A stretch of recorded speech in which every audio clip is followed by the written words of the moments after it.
On the news tonight, Governor Sheriff Oberwari reaffirms his administration's commitment to expanding access to quality education across the state. State government vows to crack down on illegal sand excavators in the state.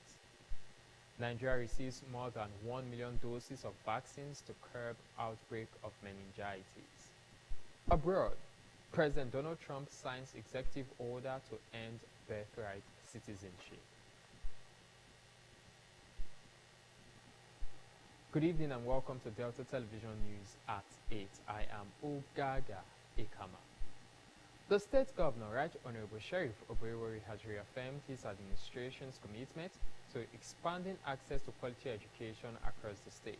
Speaking through his deputy Samondi Oyeme at the second combined convocation ceremony of the College of Education Mosoga in Ethiopia West local government area, the governor emphasized that with over 9 state-owned tertiary institutions, Delta State remained a leader in providing educational opportunities to its citizens.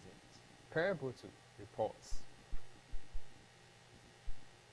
During the ceremony, awards of excellence in good leadership, support and women development were presented to the wife of the governor, Deaconess Tobore Oberwari, the wife of the former governor, Dame Edith Okowa, chairman of the Delta State Elders Advisory Council, Professor Sam Oyowaire, and the Oroje of Okpe and chairman of the Delta State Traditional Rulers Council, retired Major General Felix Mujakbero, amongst others.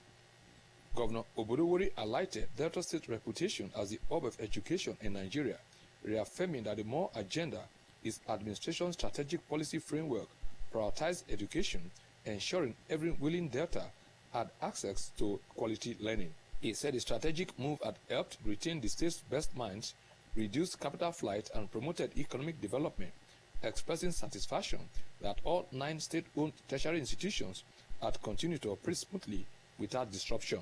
Recognizing the vast challenges in delivering quality education, the governor called on well-meaning Deltans to contribute to educational development across the state. Chairman of the Governing Council, Honorable Akpodiogaga Emeyese, thanked the governor for his unwavering support for the institution and for advancing the education sector through the more agenda, assuring him that the council was committed to ensuring a peaceful and productive academic environment for both staff and students.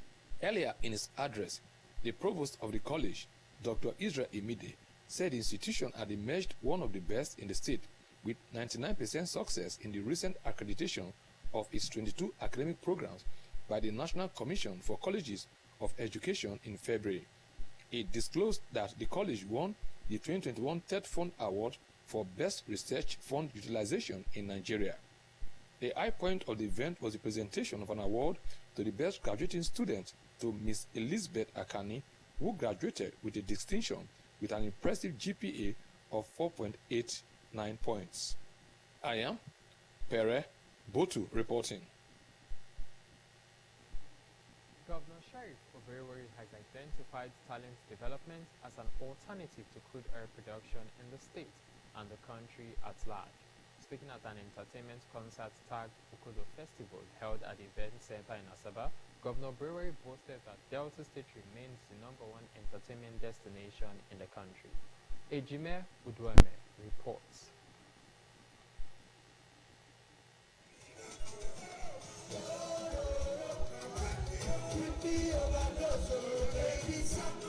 Governor Sheriff Oberwari has identified talent development as an alternative to crude oil production in the state and the country at large.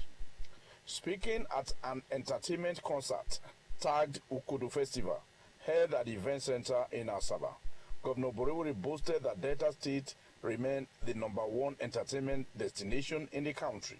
The governor, represented by the Commissioner for Works, Rural Roads and Public Communication, Mr. Charles Aniago, charged entertainers to take advantage of the vast opportunities in the state, as the government has provided an enabling environment for them to thrive. He said the state has produced talents that were making waves locally and internationally. Talking about comedians like Ali Baba and other famous entertainers from the state, Governor Oberwari said they had been able to show that they can foster unity in the country with their talents. He brings joy, and that is what our governor radiates. that love that you see that people experience when they are surrounded, when they are on the table, having to consume that ukudu, that joy that pervades that atmosphere is the kind of joy that our own ukudu, our governor, is bringing to bear in our dear state. The organizer of the event, Mr. Tari Okiri Harrison, popularly known as Harrison, said the concert was set aside to empower entertainers and promote the programs of Governor Oborevwori. He said the Ukudu Festival was also created to bring peace and unity and showcase data to the world. This is going to be the yearly event, and it will keep empowering younger artists, giving platforms to entertainers here in Delta State, and also showcasing what we've got. We're the best people in the world. Deltas, you know, we're the best and most talented and gifted entertainers in the world. You understand? It was an evening filled with performances by different musicians, comedians, and influencers who were known for their contributions to the entertainment industry. Top Nigerian music stars that performed were Rude Boy of P Square and Frank the Don, among others.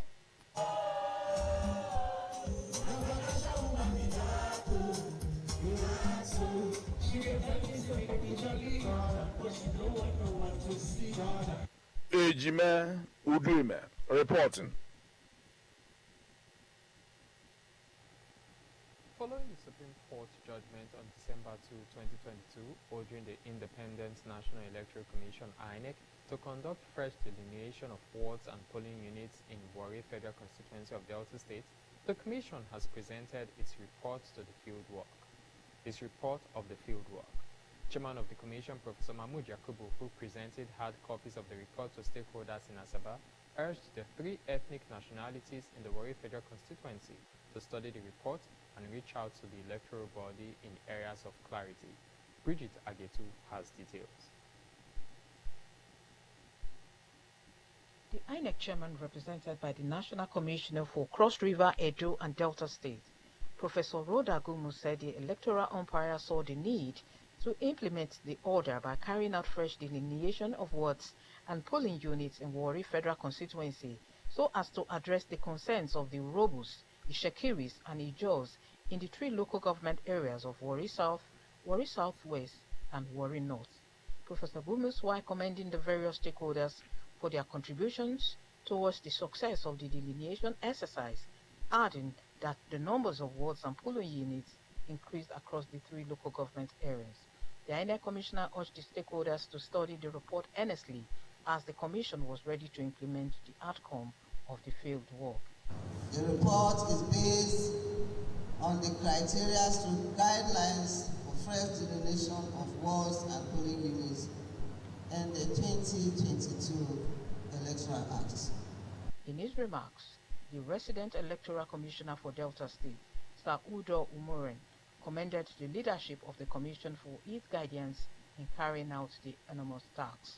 He expressed satisfaction at the presentation of the report of the fieldwork after a series of expanded stakeholders meeting. In their goodwill messages, the senator representing Delta South Senatorial District, Senator Joel Onuakpo, represented by his special advisor, Honorable Angie, and the Speaker of the Delta State House of Assembly, Right Honorable Imamote Megwo, flanked by other lawmakers of the state legislature, thanked INEC for implementing the Supreme Court judgment in Warri Federal Constituency. Good people of Delta South, we are very grateful to the Independent National Electoral Commission, INEC, for its efforts to see that the Supreme Court judgment of 2nd December 2022 for the delineation of polling units and registration area in Warri Federal Constituency has come to fruition rather sooner than expected.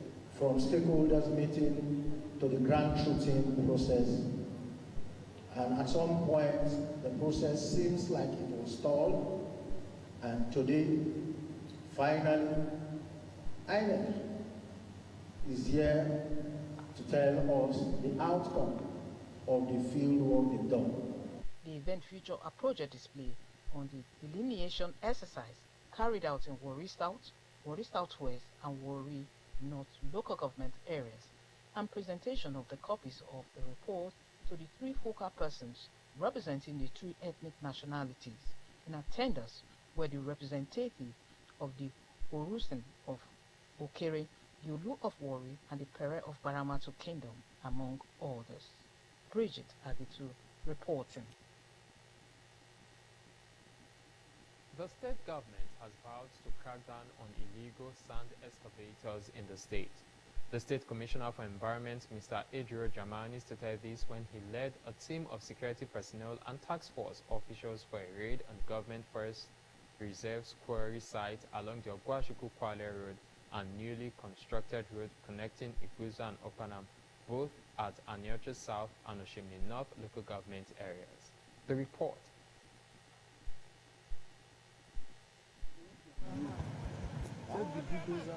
Mr. Jamani, who was accompanied by the Director of Forestry, Mr. Emonu Toju, the Director of Ecology, Mr. Ambrose Abedi, and security officers, said the action came on the backdrop of reports on the illegal excavation activities at the reserved area, adding that no one was permitted to extract laterites from government reserved areas. He noted that despite warnings by the ministry, the illegal activities persisted, hence the need for immediate demolition of a makeshift structure in the area, while issuing stern warnings to those present to desist from excavation work. The commissioner noted that the activities of sand excavators had caused deep erosion and poor foundation of the electricity pole in the area. Yeah, to advise them that this place is government reserve. Even if it's not government reserve, we cannot allow you to commercialize laterite to this extent, to the detriment of government critical infrastructure. What we are doing is to stop them completely and arrest anyone that we find working in this place.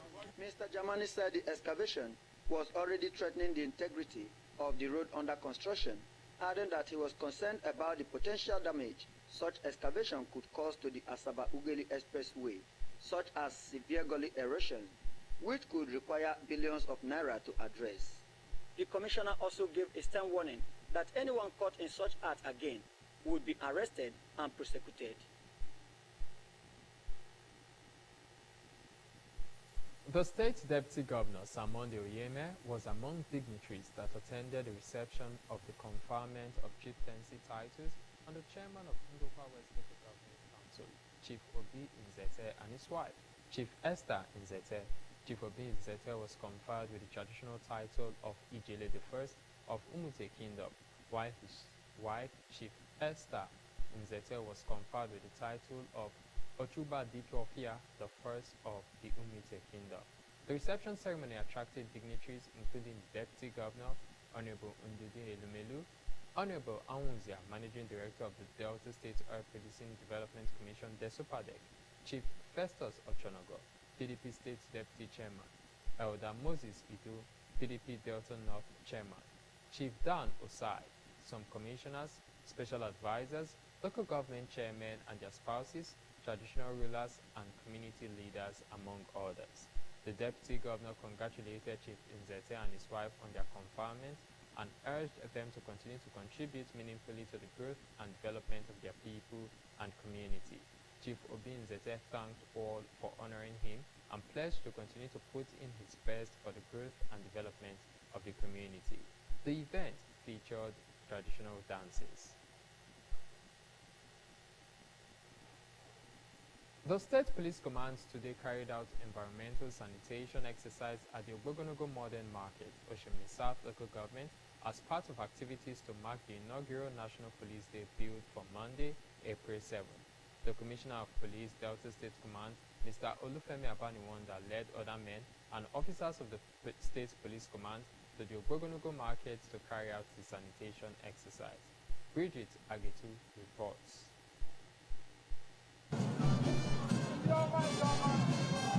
Mr. Baniwanda said the exercise was in accordance with the directive of President Bola Tinubu to observe every April 7 as National Police Day and approved by the Inspector General of Police, Mr. Olukayode Egbeto Kev, to the admiration of shop owners and customers.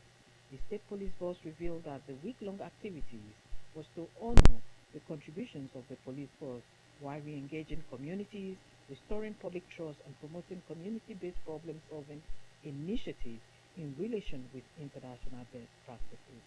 CP Abaniwanda reaffirmed that the police remain the security agency that is more closer to the grassroots, while urging Deltas to maintain a clean environment and see the police as their friends.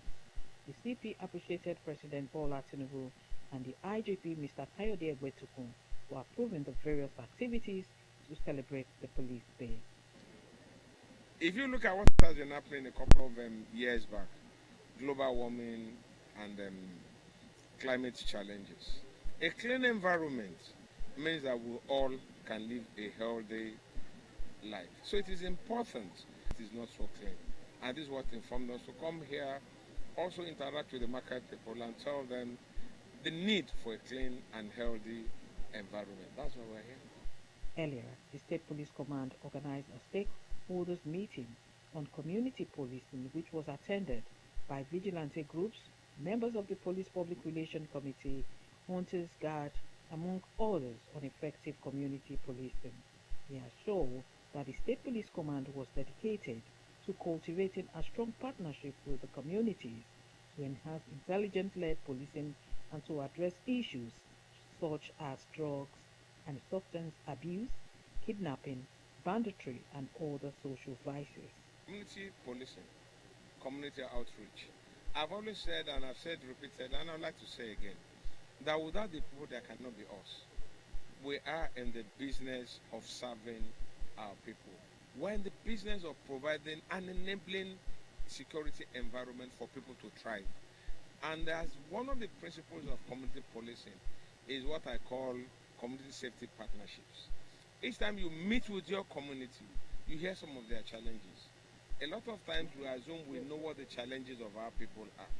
So when you meet at these town hall meetings, at these stakeholders meetings, you get to hear what their challenges are, and we'll get to sit together and fashion a way to answer these challenges.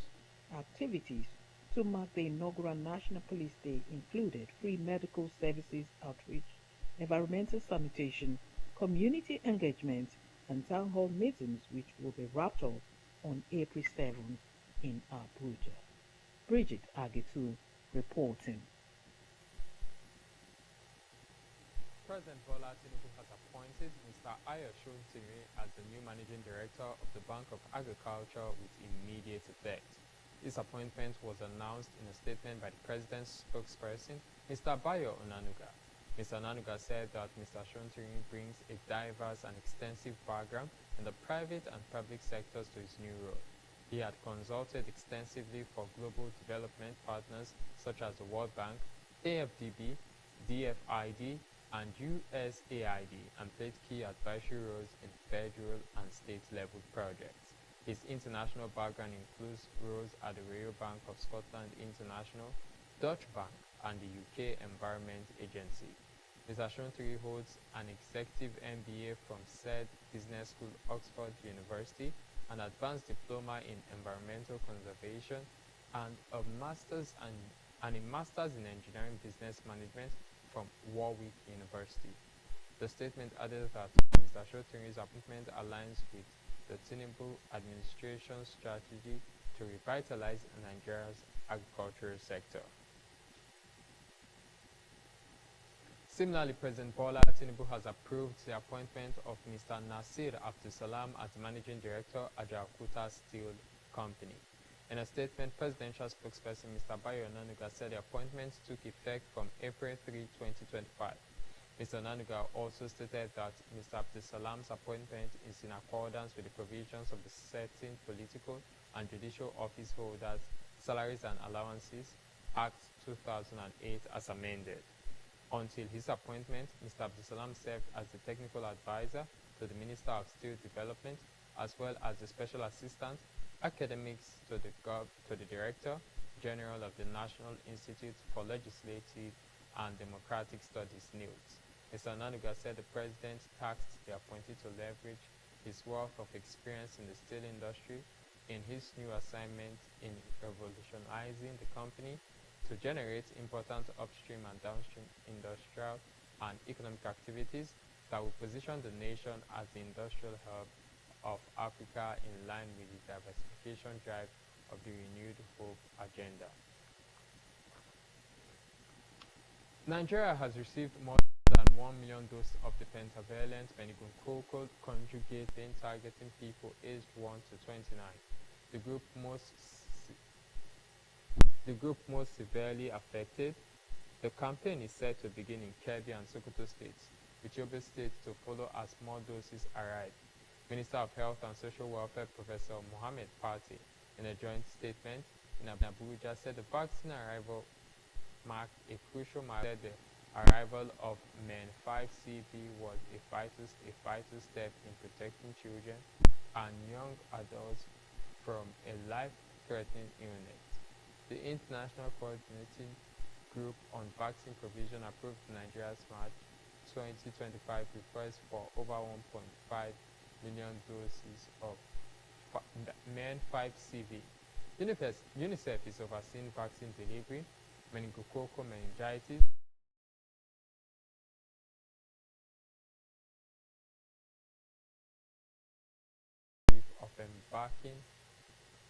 who accused the plaintiff of embarking on a media campaign by granting interviews to various television stations on the subject matter of the suit, which is still pending before the court.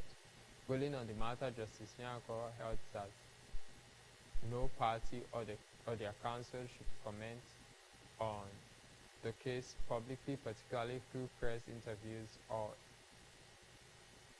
media streaming.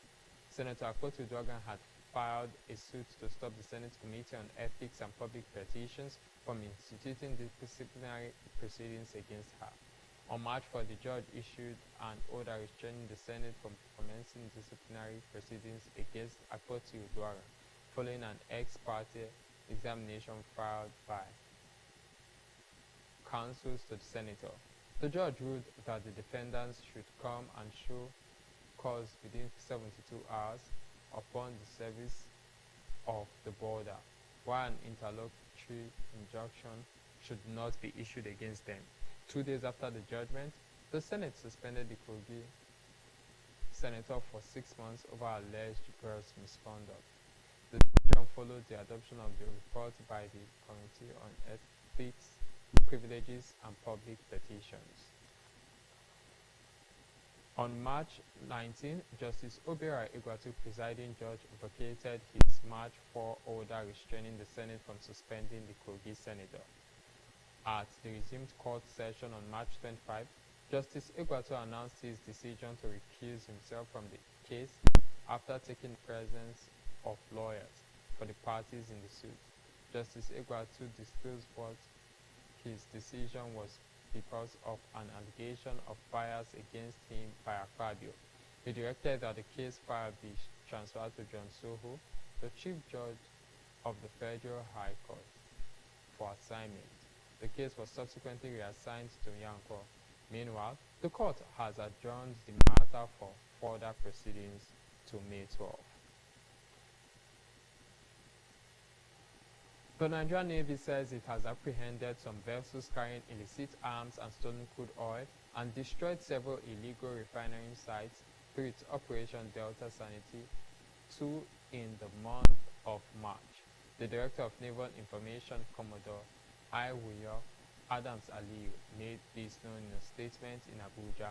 Commodore Adams Aliyu said the troops had on March 7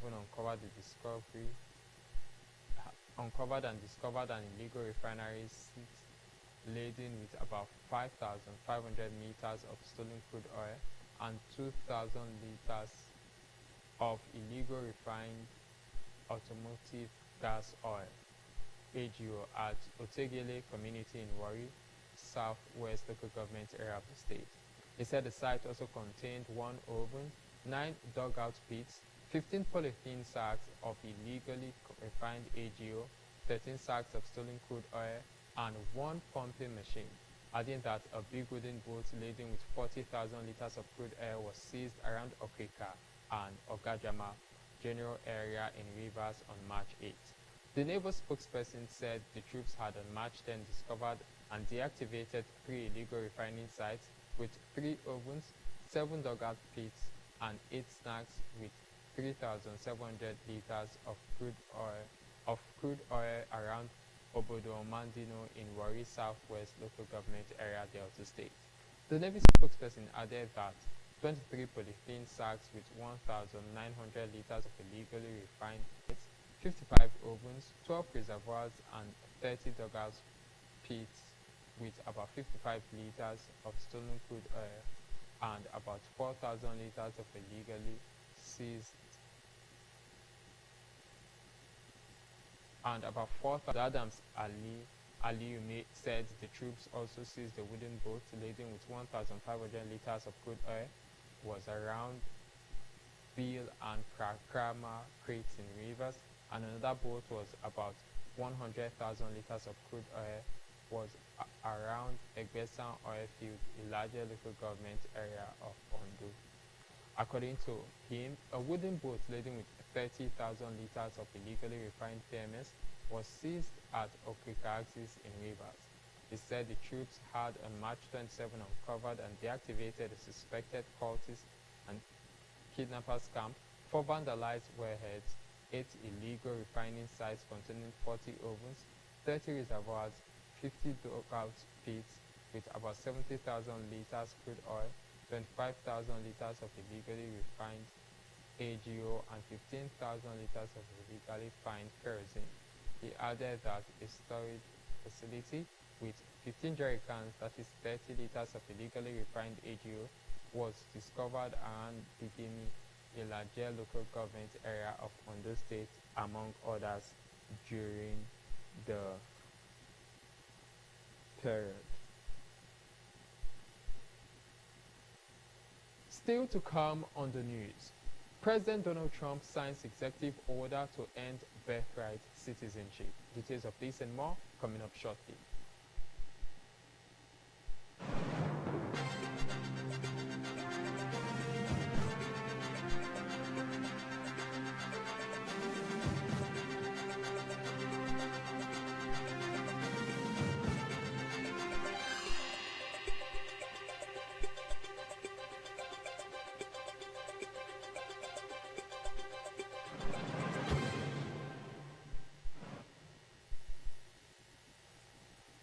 Welcome back. Thank you for staying with us on the news. The global scene is next as we join our world news desk.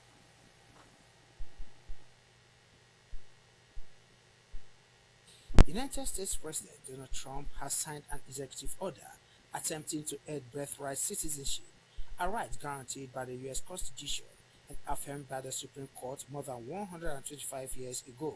On Monday, Mr. Trump issued a blitz of executive actions to start reshaping federal immigration and border policy, many of which are expected to face significant legal challenges.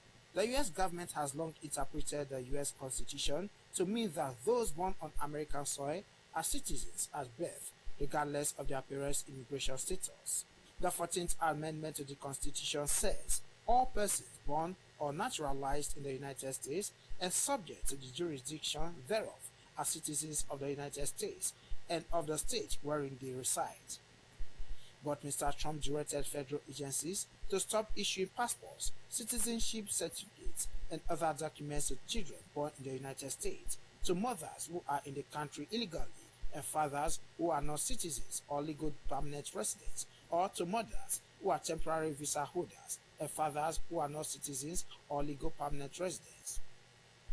Mr. Trump said his edict, which would not apply proactively, should be enforced in 30 days. But just after it was issued, the American Civil Liberties Union and other advocacy groups filed a lawsuit challenging the action in federal courts. Similarly, President Donald Trump has threatened to continue attacking Iran-backed Houthi terrorist group. Mr. Trump said the U.S. military will continue attacking Houthis until they stop shooting at American ships and are no longer a threat to freedom of navigation. Posting on X, Mr. Trump warned that Houthis and their sponsors just started because more members and leaders of the terrorist group will die. This comes after Houthis rebels in Yemen shot down another U.S. MQ-9 Reaper drone. According to the Congressional Research Service, the drones cost approximately $30 million each. This is the third such drone the rebels have shot down since March 3rd, and the second shutdown since the U.S. started conducting daily strikes. Senegalese President Bassirou Diomaye Faye said he had done everything possible to bring junta-led Mali, Burkina Faso and Niger back into West Africa's ECOWAS regional group to no avail. The three Sahel countries quit the Economic Committee of West Africa states at the beginning of the year, accusing the bloc of being subservient to France and failing in the fight against jihadism. The breakaway countries have formed their own alliance of Sahel states, AES, turning away from former colonial power, France, and pivoting towards Russia. In July last year, President Faye was appointed by ECOWAS as a mediator towards the three Sahel countries, now led by juntas, which seized power in recent coups. As for the new relationship between Senegal and former colonial power France, President Faye insisted that Paris remains an important partner for Senegal on all levels. Senegal is negotiating the departure of French troops from its territory by the end of this year. Last month, several facilities used by the French army in Dakar were returned to Senegal, the first to be transferred as part of the withdrawal.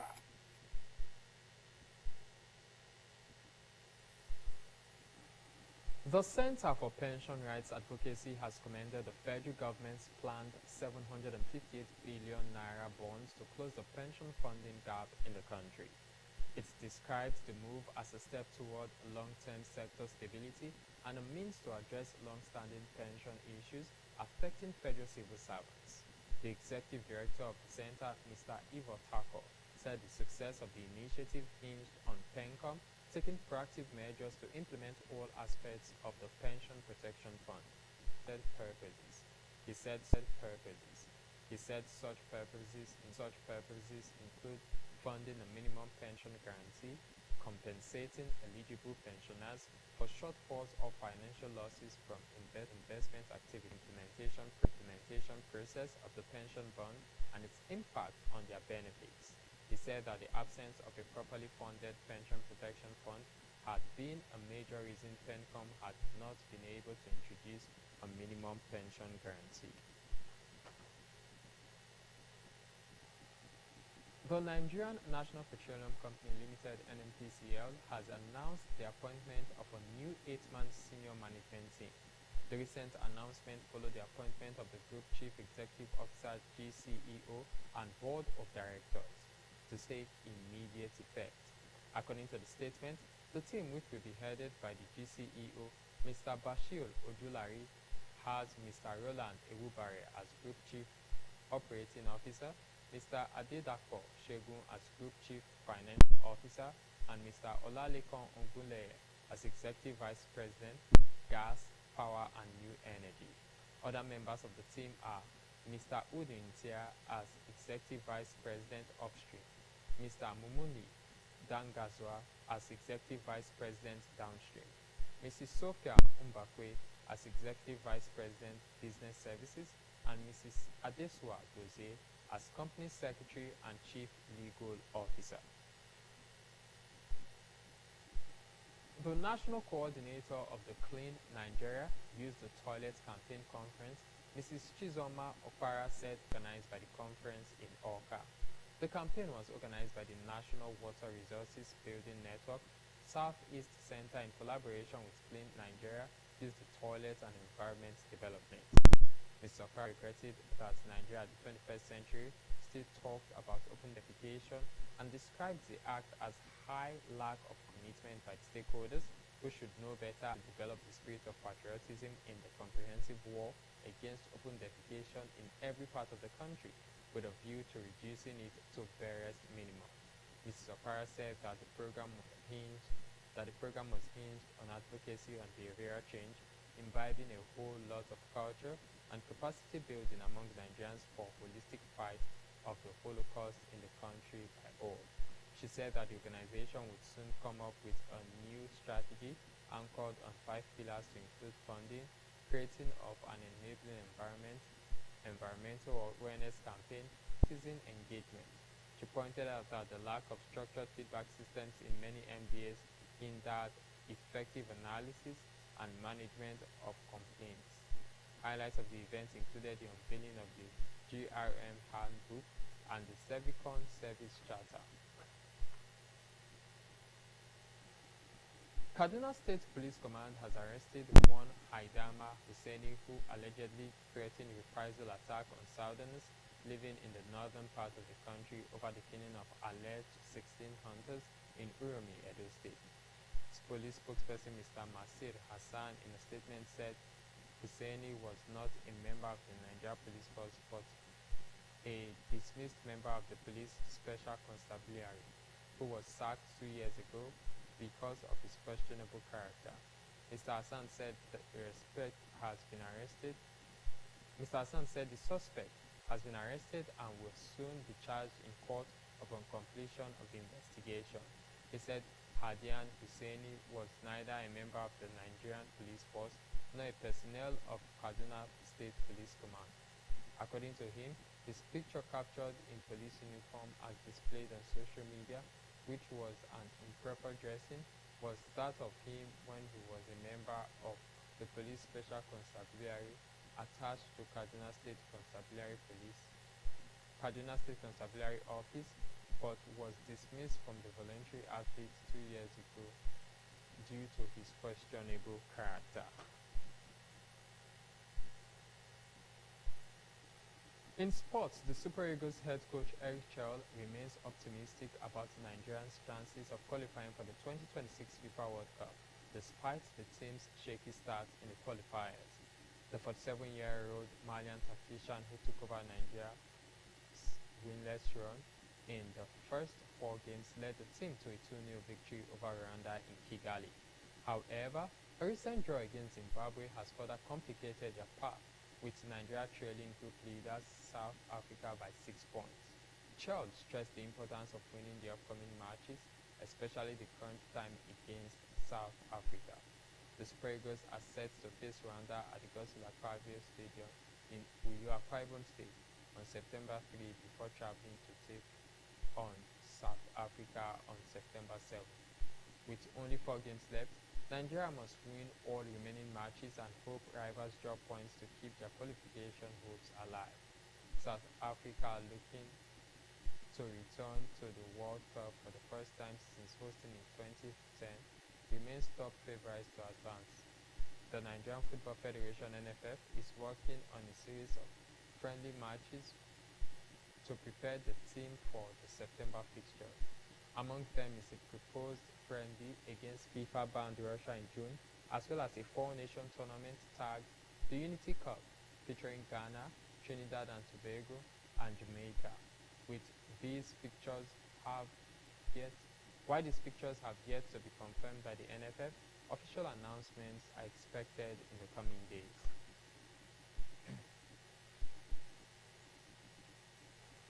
A special Thanksgiving service will be held tomorrow, April 6th, at St.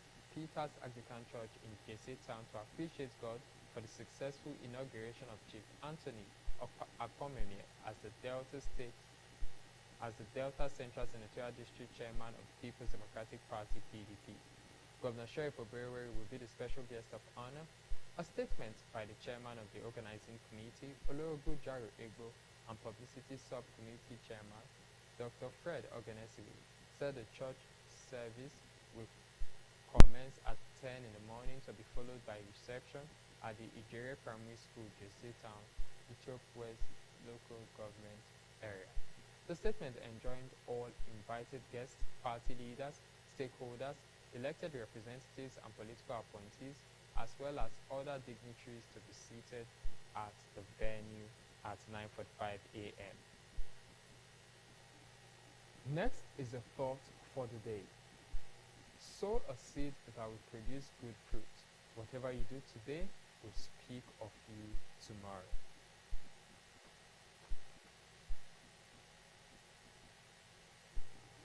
To end the news, here again are the main points. The State Governor, Right Honorable Sheriff Oberewere, has reaffirmed his administration's commitment to expanding access to quality education across the state. Speaking through his deputy Samuel Oyeme at the second combined convocation ceremony of the College of Education Mosoga in Ichop West local government area, the governor emphasized that with over 9 state-owned tertiary institutions, Delta State remained a leader in providing educational opportunities to its citizens. The state government has vowed to crack down on illegal sand excavators in the state. The State Commissioner for Environment, Mr. Ejiro Dramani, stated this when he led a team of security personnel and tax officials for a raid on government forest reserve quarry site along the Ogwachukwu-Kwale Road and the newly constructed road connecting Iguzo and Opanampo at Anioche South and Oshimi North local government areas. Nigeria has received more than 1 million doses of the pentavalent meningococcal conjugate vaccine MEN5CV from the Gavi-funded global stockpile to curb a deadly outbreak of meningitis in the north. The outbreak caused by meningococcus C and W strains had claimed over 70 lives and led to more than 800 reported cases across 23 states.